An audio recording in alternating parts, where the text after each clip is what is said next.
Hey, fellow printers. What would you say to making your own filament in your home at a very low cost?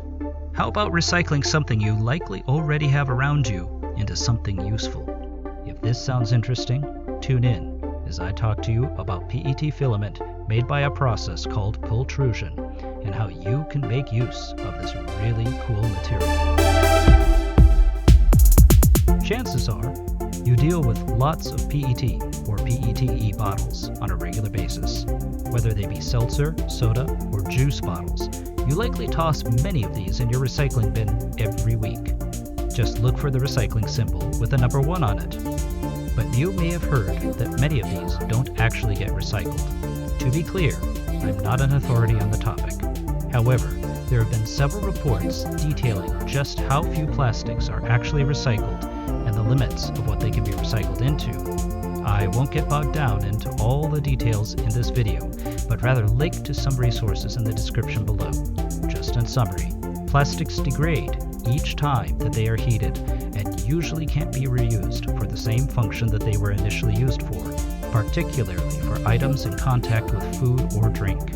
In fact, while metals like aluminum and steel can be recycled effectively an infinite number of times, plastics often require new material to be mixed in with the old, and even then, a significant amount of plastics just aren't in the condition that they can be recycled, but are instead either converted to other items such as textiles, or are simply trashed. But for those of us who 3D print, PET bottles give us a unique opportunity to help reduce PET waste while getting a material that we can print with. Enter the PetBot by Roman Neskashev. The PetBot takes a clear PET bottle, cuts it into a ribbon, then turns that ribbon into a filament via a process called pultrusion or pulled extrusion. I first saw the device when Joshua R. Taylor mentioned it on Twitter. In fact, Joshua is working on a revised version named the Recreator 3D that uses a similar process and makes use of an inexpensive 3D printer. What is interesting about filament created via the pultrusion process is its structure.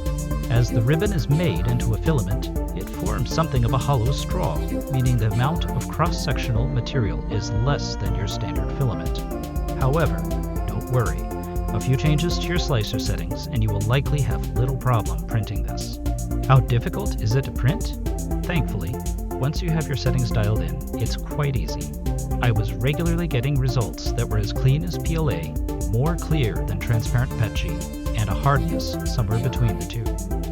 PET prints best when it's a bit hotter than PET sheet, around 255 degrees Celsius, and can produce beautiful, crystal clear results with little streaking. How can one get into making their own PET filament? Well, it may be cheaper than you might expect. One possibility is to purchase a pre-built PetBot machine from www.petbot3d.com. You can contact them via their sales email and get a quote, including shipping and conversion rates. You might pay between $450 and $700 US. Another possibility is to buy the parts for Joshua's design and build a machine yourself. Parts for Joshua's machine will likely cost between $250 and $300 US, depending on what items and tools you might already have on hand. Expect to see more on the Recreator 3D Facebook page in the coming weeks. Check out the links for both the PetBot and Recreator 3D Facebook page down in the description. Want to see what prints might look like? Check out some of the creations in the Facebook page for the Recreator 3D user group. You can also check out some of my own prints by following the Twitter links in the description. I can tell you that not only is this for real, but it prints great. I'm really excited about this process, and I hope that when you see what is possible with the PetBot and Recreator 3D, that you will be excited too. Until next time, this is Dan, the 3D Printing Dad, wishing you a blessed day.